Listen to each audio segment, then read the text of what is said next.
Bonjour. Après cette série de cours sur la destruction du temple, aussi bien au niveau de l'histoire, au niveau des halachot, au niveau de la conduite, il est temps de passer à autre chose. Ça ne veut pas dire hasbe shalom qu'on doit oublier le Beit HaMikdash, c'est plutôt le contraire, et on verra ensemble qu'est-ce qu'on doit faire, mais on a besoin quand même de donner un coup de pouce d'espoir.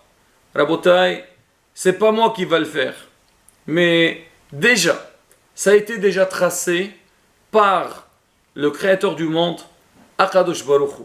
Et justement, après ce dernier Shabbat qu'on vient de faire, Shabbat Hazon, là on s'apprête à 7 semaines qui vont être appelées Shiva'a Dinahamuta, 7 semaines de consolation. Akadosh Baruch Hu, il a vu le grand coup, le grand malheur que le peuple d'Israël il a reçu, et il a dit, il faut que je les console.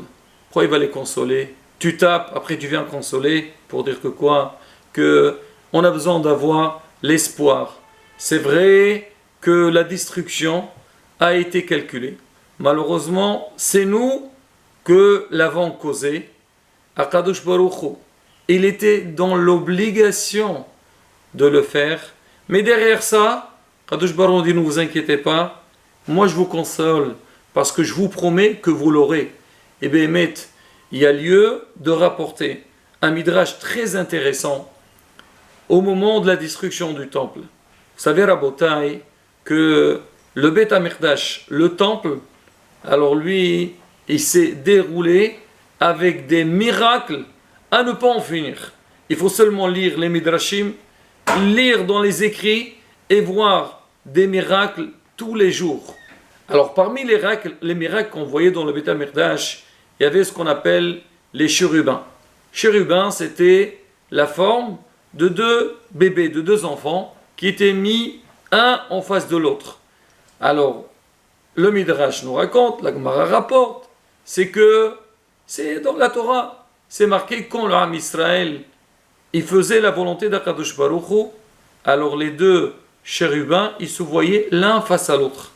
Mais quand Ham Israël ne faisait pas la volonté d'Akadosh Baruch Hu, il tournait la face. Et ça, c'était un signe pour dire si Hachem, il était content de nous ou pas.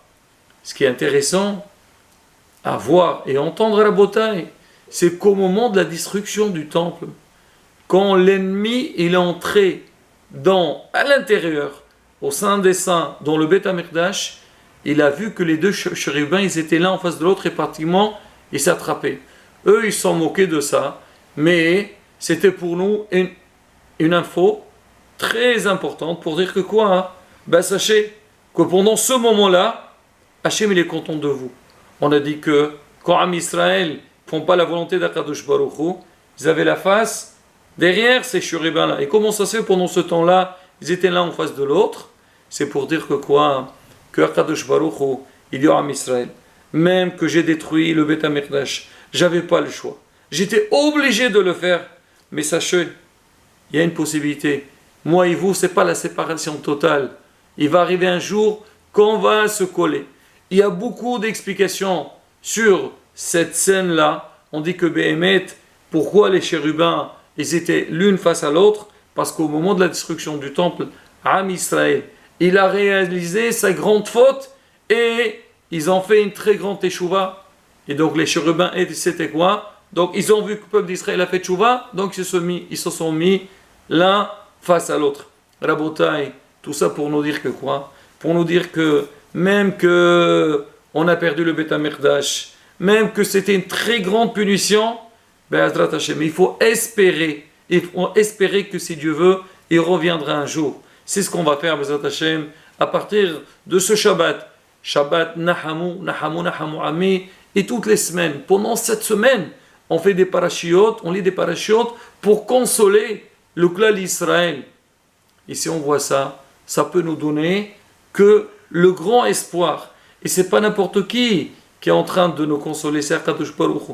Hachem, il a envoyé les malachim, il a envoyé Avotenu Akdoshim pour nos ancêtres, les patriarches, pour consoler donc le clan d'Israël. Et à la fin, Hachem lui-même, il a dit Anochi menachemchem. C'est moi qui va consoler le peuple d'Israël. Et là, Rabotai, en regardant un petit peu le déroulement des Shabbatot qui vont venir, ça peut nous donner seulement, comme on dit, la force. Il ne faut pas tomber dans le désespoir. C'est vrai qu'il y a une cassure, c'est pas évident de remonter, mais là, Rabotai, celui qui nous promet, c'est le Kol Yachol, c'est le patron du monde, le maître du monde qui est Akadosh Baruch Hu. De quoi on va s'inquiéter à Rabotai? Il est bien de rapporter des exemples. Comment on peut être dans un état très bas et arriver à monter au maximum, au sommet le plus haut. Exemple très simple, le peuple d'Israël à la sortie d'Égypte. Kadosh Baruch Hu, déjà, quand on était en Égypte, on était dans un état très très compliqué. C'est marqué Misraïm, Eretz Kasha. C'était un pays difficile, avec un roi qui était très difficile. C'était pas du tout évident de sortir de là-bas. Même à Israël, sur place, pour eux, c'est fini. Il n'y a plus de chance de sortir. Et on a vu, malgré l'esclavage difficile, la dureté, la cruauté de Pharaon, Baruch Hashem, Am Israël est sorti d'Égypte. Normalement, dès qu'on est sorti d'Égypte, on devait entrer dans la terre d'Israël. C'était ça la promesse. Hashem il a dit à Moshe Rabbeinu, Am Israël sort d'Égypte, il va recevoir la Torah, et juste après, je veux les amener vers la terre d'Israël. Mais on voit que malgré tout, le peuple d'Israël est resté pendant 40 ans dans le désert. Comment ça se fait? Sur ça aussi, il y a beaucoup d'explications. Mais Rabotai, par rapport à ce qu'on est en train de parler, on peut expliquer, c'est que pour nous dire que quoi? Il faut savoir, il y a une promesse, mais pour que la promesse soit accomplie, ça dépend que de nous. On a vu, à Amisek, qu'on était dans le désert, chaque fois qu'il y a une bêtise, Hachem il a donné sur la tête. Et là-bas aussi, on est arrivé à un stade qu'on croyait que c'est fini, il n'y a plus rien. Quand ils ont fait le veau d'or, Hachem lui-même, il a dit à Moshe, je vais les exterminer. Baruch Hashem, on avait un avocat qui était très solide, qui était très fort, qui est Moshe Rabbeinu. Moshe Rabbeinu, il a pris notre défense, et Hachem a dit, Moshe, pas de souci. Alors le peuple, ne t'inquiète pas, on ne va pas les exterminer. Et à la fin, on a réussi à entrer dans la terre d'Israël. Et Rabotai, ça c'est un message qui est très fort pour nous. C'est vrai que on vient de faire Tisha B'Av, et c'est tout. On n'aime pas Tisha B'Av. C'est pas évident Tisha B'Av. On est obligé de le faire et on l'a fait. Et justement, le fait qu'on a fait Tisha B'Av et on a fait le nécessaire, on nous l'a pleuré. Alors, Bezat Hashem, ça, c'est une promesse qu'on aura le Beit HaMikdash. Ça dépend. Parce que si on va dire, écoute, on a perdu, il n'y a plus rien, tu vas espérer quoi? On n'espère rien. Mais nous, non. Hachem, il a envoyé les prophètes. Il leur a dit, faites tchouva, faites attention, je vais détruire le Beit HaMikdash. Et au fin de compte, il a été détruit. De la même manière quand Hachem, il nous a prévenus, il nous a dit de faire tchouva, sinon, Beit HaMikdash sera détruit. C'est pareil aussi, Rabotai. Alors il nous a dit, faites tchouva, espérez, accrochez-vous avec Akadosh Baruch Hu, vous aurez le Beit HaMikdash. Rabotai, on doit avoir cette ébouna d'une manière très très forte. Et ce que je suis en train de dire, Rabotai, on le voit aussi dans la vie. Combien de fois on se trouve dans des situations très très difficiles, on arrive à des moments de désespoir. Alors il peut y avoir deux sortes de personnes. Il y a des gens qui disent, écoute, pour moi c'est fini. Kiwande avate avate. J'ai tout perdu, donc il n'y a plus rien à faire. Mais le Hacham, il ne réfléchit pas comme ça. Il dit alors, c'est vrai, j'ai une cassure. Mais ce n'est pas pour ça que je dois m'enfoncer. Au contraire, j'essaye de me relever.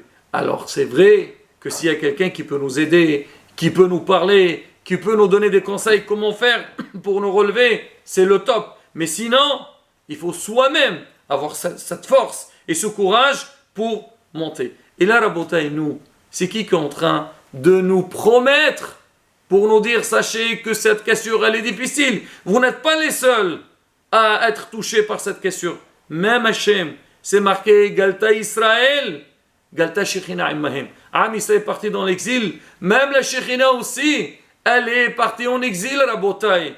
Et malgré tout, Hachem a dit, je ne vous lâche pas, je suis avec vous, dans les synagogues, dans les Bate Midrashot, là où vous allez essayer de vous connecter avec moi, vous verrez, Be'ezrat Hashem, vous aurez tout ce que vous avez besoin. Et là, Rabotai, c'est le moment de nous renforcer.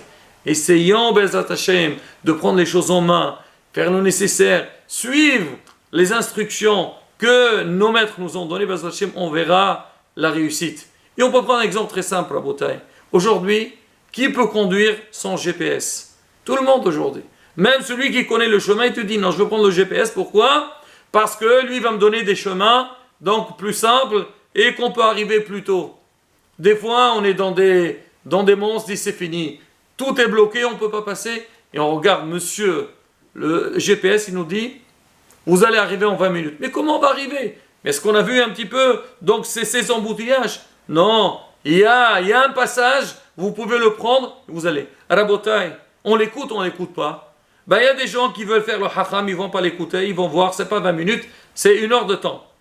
Mais celui qui est haram dit non, je sais, GPS, il est fait pour ça, il voit tout, il va arriver. Al-had kama vechama. Quoi Kadosh Baruch il nous dit, Anouchi anachemchem, vous aurez le Be'ezrat Hashem, le Beit HaMikdash, les signes de la Géoula, ils sont là. Renforçons-nous, Be'ezrat Hashem, et si Dieu veut, on méritera très prochainement le Beit HaMikdash et la Géoula Shlema. B'mehera b'amenu, Amen. Ken yehi ratzon. Chizku u'emsu.